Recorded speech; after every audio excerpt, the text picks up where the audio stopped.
State Representative Jose Oliva still with us, and you are the incoming speaker in Tallahassee. That's a very powerful position, obviously, in the state legislature. What do you plan to do as speaker when it comes to guns and gun violence? We were talking about it a little over the break.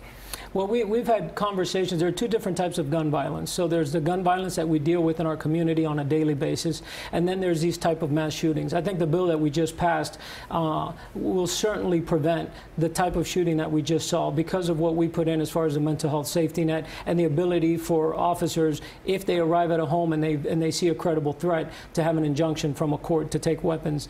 With regards to the daily type shooting, I think that's a far more involved conversation. What are the breakdowns in society that are causing these types of shootings? You have a lot of gang violence. You have a lot of turf wars that deal with drugs. This is the greatest source of a lot of these things. I think what we're going to continue to do, and what we have been doing, is improve our education system. You have to start there. It sounds like you're going way far back, but it is children that are coming from broken homes that are not getting the type of education that they need. We have made tremendous strides in the last 10 years, certainly since the time of Governor Jeb Bush, in having the type of choice in education that allows parents to move their children to a school where they can get the best opportunities. So you're going to be speaker, and as Ruta Bay said, a powerful position. You just mentioned education. What are your top 3 legislative agendas once you take that powerful seat? Well, certainly education has to be among them. And in Florida, of course, we break down education K through 12 and then higher ed. And I see those as two very different ones. K through 12, we have to continue to increase education, choice in education.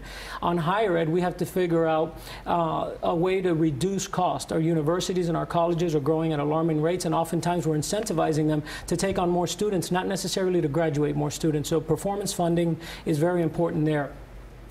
The other tremendously important part, what drives our budget almost out of control, is healthcare. So long as we continue to allow hospitals to charge the types of rates that they charge, so long as we give them monopolies in areas, which is what's called CONs, certificates of need, we're basically allowing them to take over an area, gobble up all the diagnostic centers and doctors' offices around them, and then charge whatever it is that they want to charge. That is by far the most pressing issue in our state. Okay, so hypothetical here. What if a Democrat becomes governor in November? What would you do to work with him or her? How would you find compromise? Well, I imagine it depends a lot on how they see these challenges.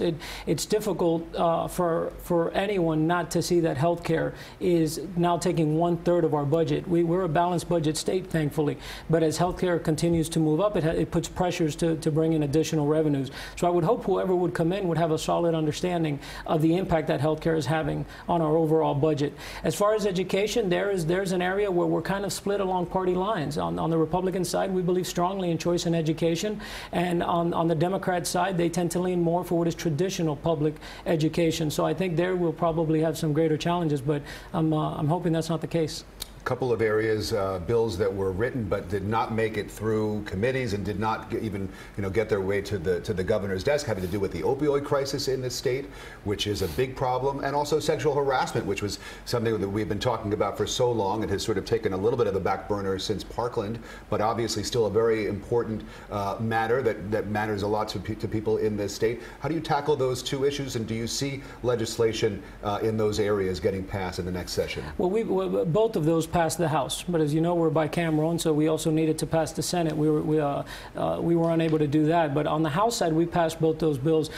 Look, I think that some of the events that we saw take place in the legislature last year prove that we absolutely need to have sexual harassment reform, and we're going to continue to pursue it. We had a very robust piece of legislation that we sent to the Senate. I expect to send that to them again next year. With regards to opioid, what we're starting to understand more are, how do people get addicted to these types of things? What kind of practices on behalf of doctors and hospitals created some of this situation? This is unlike other drug problems that we have that deal with illegal drugs. These are drugs that come to people legally, but then take over their lives.